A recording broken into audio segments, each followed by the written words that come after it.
Hi, everybody. This is Lee, and just in time for Mother's Day, there has been renewed focus on the issue of Black women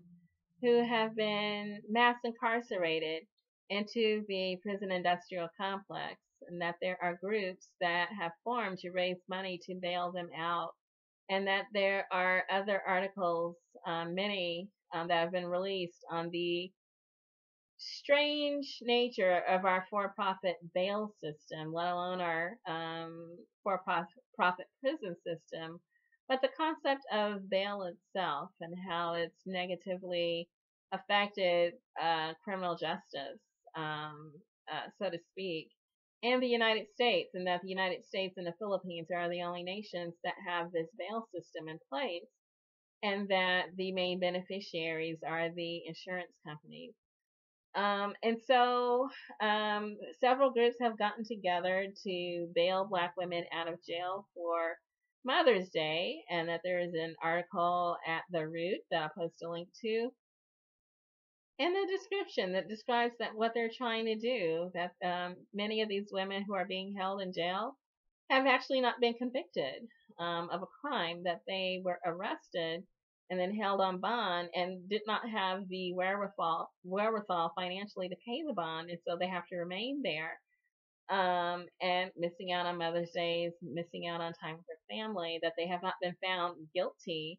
or innocent, but certainly they haven't been found guilty of a crime, that they're just being held in a cage because they can't afford to pay for their freedom. And so these groups are doing that for them. I'll post those links in the description. And then there's a very humanizing aspect of the issue of the mass incarceration of Black women. One such is Sarah Burton, that she was a victim of the system, and that Michelle Alexander, she who wrote the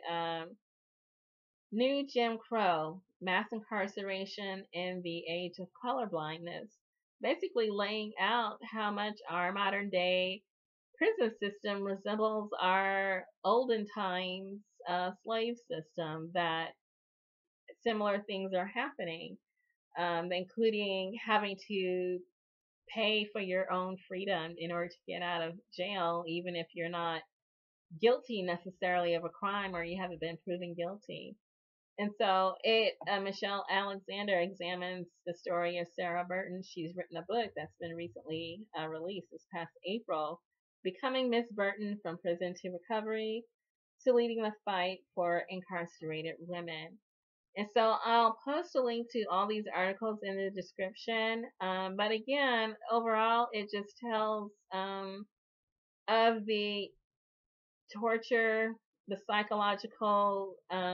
breaking of the spirit,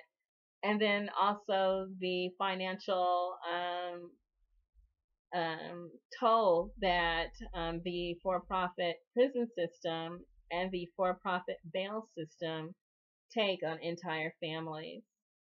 So look for those links in the description, and hopefully that can